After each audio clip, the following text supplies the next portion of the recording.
Okay, so I go in and I come up and you've got your back to me, but you're really close and you're mumbling to yourself, and there's a backdrop or a front drop, right? There's a picture. You can see you're in a setting. And what I see are two mountain peaks, but it's funny because the coloring is more like it's a picture, because there's almost like purples, the muddy purples, I want to say. And I see it and I'm like, wow, that's kind of a new picture for Kim. And then you do this. It's kind of like what we play with screens. Okay, so then you do this and then the whole thing shifts. But it's like big, like if you stood outside. You're doing no. And then I come up to you and I'm like, so Kim, what are you doing? And you're like, I'll know it when I see it. And I said, okay. And then I said, well, what about that picture with the mountain? Like, what about that? And then you kind of come back and then they erupt. And you're like, yeah, but no. And then, so you're going this way, and then you're going that way, and you're saying, oh God, I'll know when I see, that's kind of, and you're kind of like, oh, you're talking to yourself, and I'm curious about all these different scenarios, really, settings. I said, so you're not finding it, and are you? And you're like, because there's just unlimited. And I said, you can go up and down, too. You can scroll up. I just, where did I get that? Who the fuck knows where? You, obviously. And you were like, what? And I was like, you can scroll up and down. And you were like, oh my God. So then you do this. There's just these endless, more and more and more. Finally, there's a scene, and it's just space with all these stars. Just black space and white stars everywhere. And we're just standing up in space. You're like, huh. And I was like, well, okay. And I'm looking around, I'm like, yeah. And I said, there's a lot of options here. You know that this is forever. And you said, yeah. And I said, so how do you feel about that? And you said, I'm okay with that, because that's a lot to hold. And you said, yeah, but I'll know. I'll know when to stop the Rolodex, you could say. I'll just know. And then you showed me a really massive, large, it looked almost like a Ferris wheel, but it's a roulette wheel, but that's 3D. So I could see the sides. And you bring it over, it's massive. Like the size of this house or something. And you're standing on the side of it and it's spinning. And then you say, here. And you stick your hand in. And it stops. And you say, that's the one. I said, so you go with your knowing. You just know that that's one. And you said, yeah, I just know. I can feel it inside of me. I need to put my hand out. That's the one. And I was like, okay. I said, so I see what you're doing. Okay. And then that instrument's gone. And so we're in space. And I said, so how are you feeling about this? You said, this is interesting. It's almost like you like this scene because of its nothingness potential. Then we both see this comet, shooting star, a movement in space that is, it's a bunch of light flying across, like you would see, a shooting star, like you see it moving, right? And you said, okay, I'm going to hop on that. And then next I'm watching you, and you're straddling this shooting star, comet, whatever you want to call this, whatever this is. And I said, what are you doing? And you said, well, this is it. I'll see where it lands. And then I said, how do you not get lost in this? I don't know if you said anything. But then the whole scene shifted. I was like, okay, so you understand enough to get yourself out of a scene, that any scene, that can be measured, that you could forget, like, part of what this whole forgetting thing. And you were like, yeah, it's so easy to get lost in the scene setting, because once you got on that comet or whatever, it was like, okay, now you're in it. Now you're in this scene, playing out this scene. And so that's when I was like, okay, now you're in it, right? And you're like, yeah, but you understand that you can get out of it as easy as you got into it.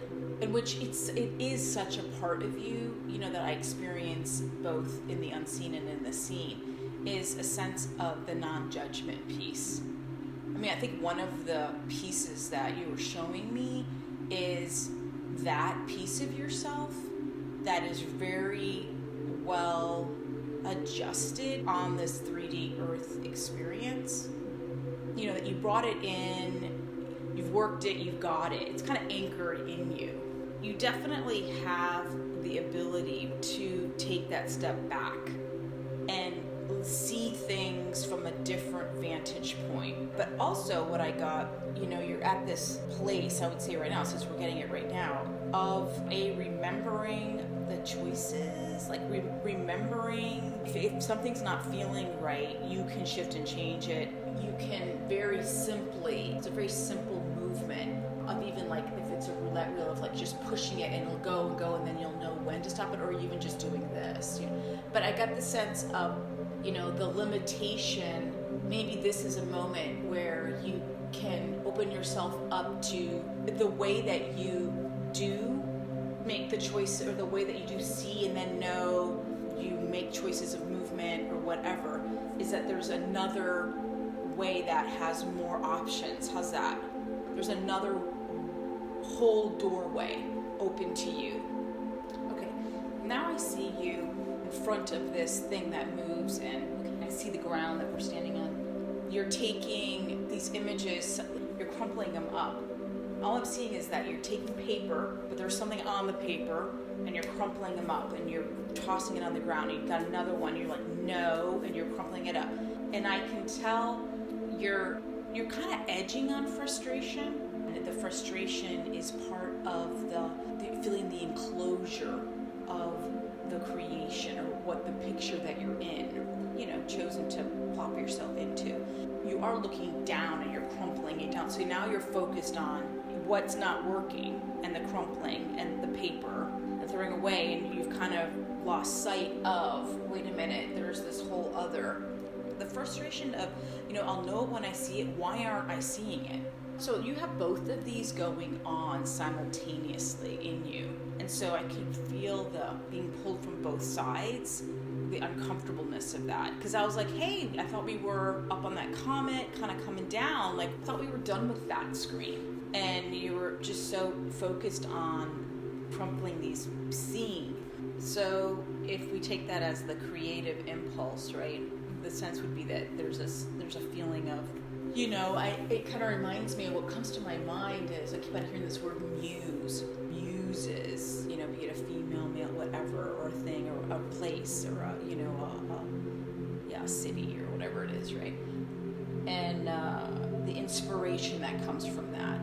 And so it feels the similar kind of being on that creative cusp, and the not quite seeing, it's not sinking in, it's not something's off feeling, and the need then for that inspiration, that muse, that something that I can focus on, aside from the fact that that's not it, which is a good thing. I mean, that's not it is a place of knowing that you know well. And the I know it's not this is a form of creation.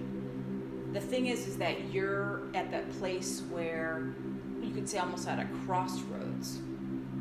That's not enough for me. There's the frustration, and there's also the feeling, almost claustrophobic in that construction that you've created for yourself. The way out of it is going to be for, something absolutely new.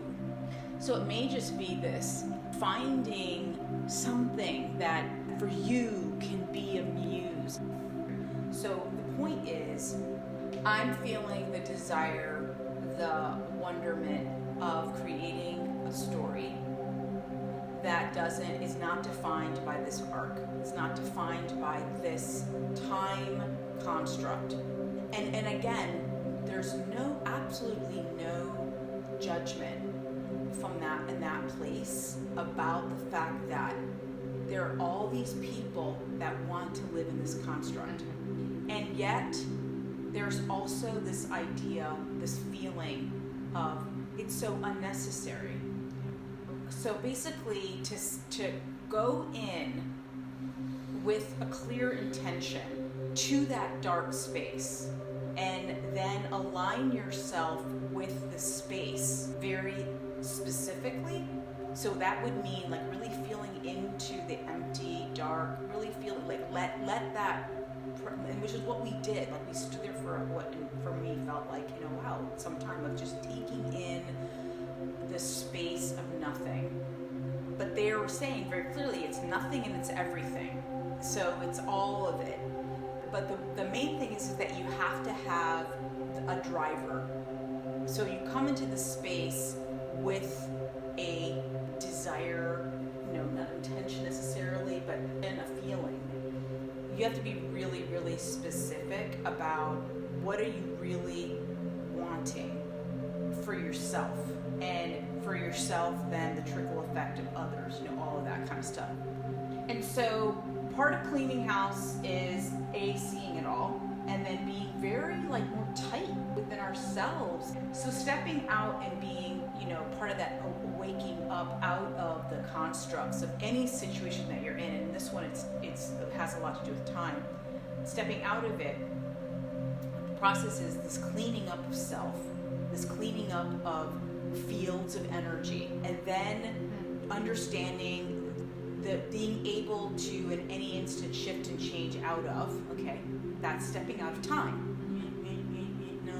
No, not want that, not. Meaning I am the driver here. I am not the passenger. Then the next thing is that the desire then is to become a full-blown creator in the midst of deep construct. So that's here on the planet Earth. Stepping away from construct and understanding and waking up in construct. So now you've done that. So the next piece is I want more. I want to stay here and I want more. This is this place where you're at now. And the way to do that is this dark space. So in your mind's eye, in your meditation, you really envelop this desire in you of the more. Like, what is that?